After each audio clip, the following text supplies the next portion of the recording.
दोस्तों, आज का वीडियो उन सभी के लिए बहुत खास होने वाला है जो सरकारी नौकरी के लिए हमेशा तत्पर रहते हैं, सरकारी जॉब पाना चाहते हैं और खास करके इंजीनियरिंग की जो फील्ड है उसमें अपना डिप्लोमा या डिग्री कर रहे हैं। उनके लिए ये बहुत खास वैकेंसीज हैं।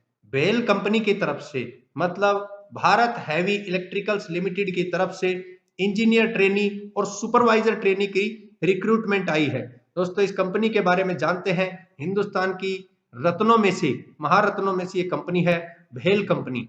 अब भेल कंपनी के बारे में जो रिक्रूटमेंट की बात आई है तो 150 इंजीनियर ट्रेनी जो है उनकी रिक्रूटमेंट करने वाली है, जिसमें मैकेनिकल की टोटल पोस्टें 70 हैं, इलेक्ट्रिकल की 25 हैं, सिविल की 25 हैं, इलेक्ट्रॉनिक्स की 20 हैं, केमिकल की 5 है, मेटलर्जी की 5 है। इसका मतलब है कुल 150 वैकेंसीज हैं। उनका टेंटेटिव प्लेस भी दिया गया है पोस्टिंग का कि कहाँ कहाँ पे टेंटेटिव, वहां पे आपकी जॉब की जब रिक्रूटमेंट हो जाएगी तो उसमें पोस्टिंग कहाँ कहाँ पे आपको मिलेगी। जो डिप्लोमा कर रहे हैं विद्यार्थी उन सभी के लिए भी ये बहुत खास है। यानी डिप्लोमा वालों के लिए भी 250 सुपरवाइजर ट्रेनिंग की टेक्निकल की ये पोस्टें हैं, जिसमें मैकेनिकल की 140 पोस्टें हैं, इलेक्ट्रिकल की 55 पोस्टें हैं, सिविल की 35 पोस्टें हैं, इलेक्ट्रॉनिक्स की 20 पोस्टें हैं। अलग अलग दिया हुआ है कि अनरिजर्व के लिए कितनी है, ईडब्ल्यूएस के लिए कितनी है, ये सभी वैकेंसीज दी हुई है। इसके बाद नीचे चलते हैं दोस्तों बॉटम फेज में और इसकी इंपोर्टेंट चीजें जान लेते हैं। इसकी मैन्युफैक्चरिंग यूनिट्स के बारे में बताया गया है,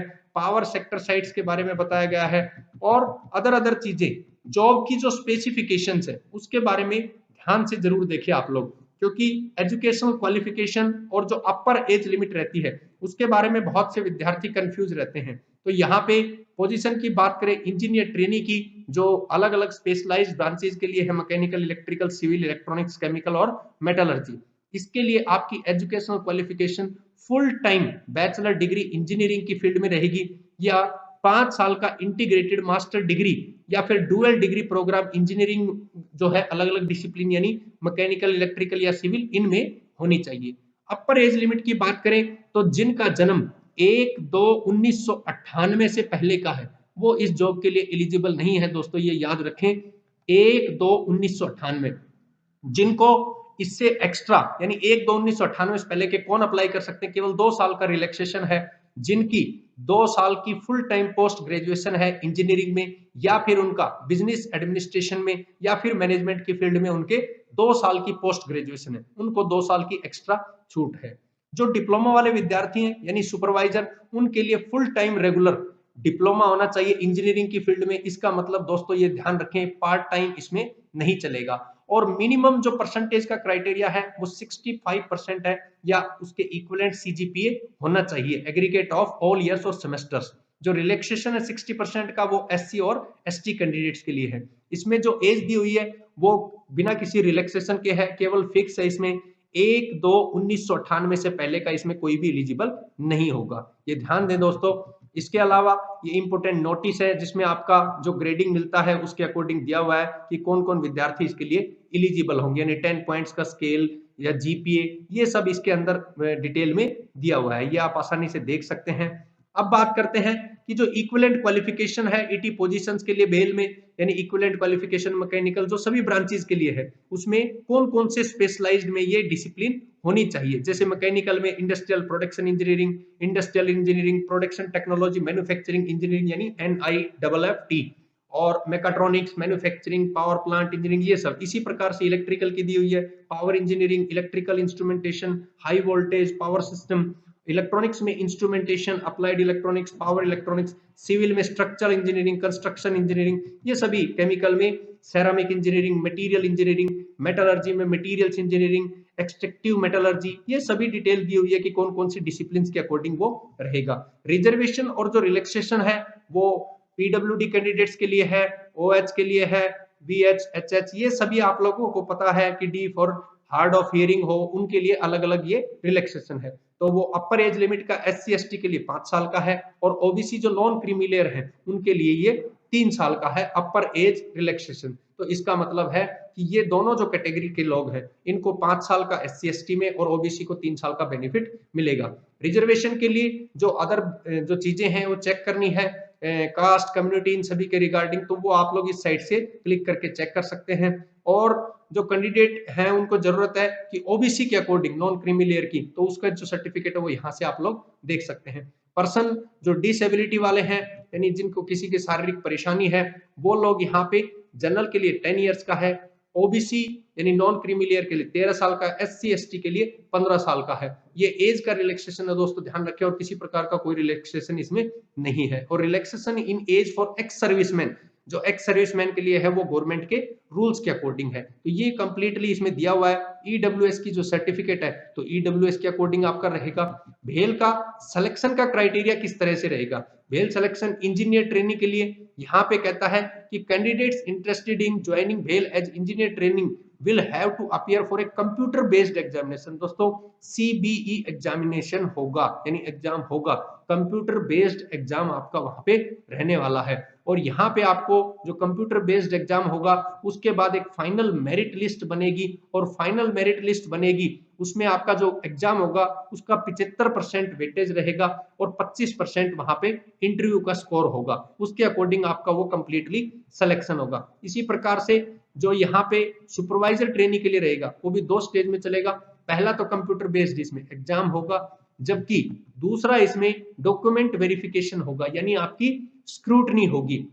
और शॉर्ट लिस्टिंग जो होगी वो 1:3 के आधार पर ही यहाँ पे होगी। ये ध्यान रखें दोस्तों, ज्यादातर आजकल सरकारी नौकरी में 1 यानी 1:3 पे ही हो रही है।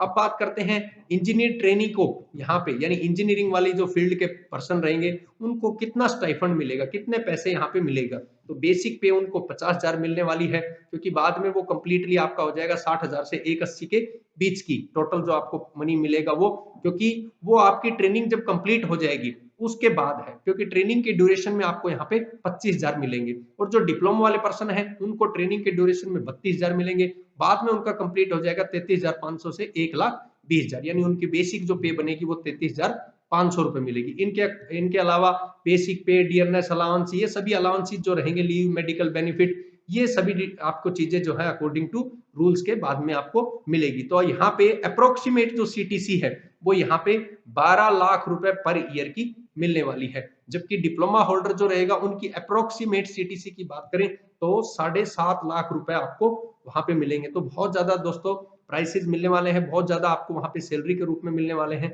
इसलिए जरूर जमकर इसके लिए मेहनत करें। एक सर्विस एग्रीमेंट का बॉन्ड रहेगा जो कि 3 साल का रहेगा, और वो 3 साल का जो बॉन्ड रहेगा वो इंजीनियर ट्रेनिंग के लिए यहाँ पे 5 लाख रुपए का रहेगा, और यहाँ पे जो है दूसरे सुपरवाइजर जो ट्रेनी है उनका 3 लाख रुपए का बॉन्ड रहेगा। ये ध्यान रखें दोस्तों। मेडिकल जो स्टैंडर्ड्स है वो मेडिकल स्टैंडर्ड्स एज पर जो इनका रूल है उसके अकॉर्डिंग मिलेगी।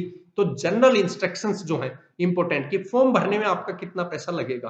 तो यहाँ पे कैटेगरी की बात करें, जनरल कैटेगरी, ईडब्ल्यूएस और ओबीसी के कैंडिडेट हैं, उनकी जो एग्जामिनेशन फीस है वो 600 रुपए है। प्रोसेसिंग फीस जो रहेगी वो 400 प्लस में जीएसटी, कुल अमाउंट 1072 रुपए यहाँ पे लगेंगे आपको। और यहाँ पे जो एससी एसटी या पीडब्ल्यूडी या एक्स सर्विसमैन कैंडिडेट हैं उनकी एग्जामिनेशन फीस 0 रुपए है, प्रोसेसिंग फीस 400 प्लस में जीएसटी है, यानी कुल 472 रुपए लगेंगे।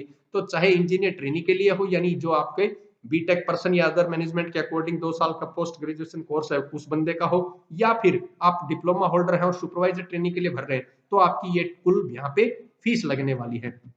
इसके अलावा बात करें दोस्तों कि मल्टीपल ऑनलाइन एप्लीकेशंस जो है सेम एप्लीकेंट की ना भरें, ये ध्यान रखें।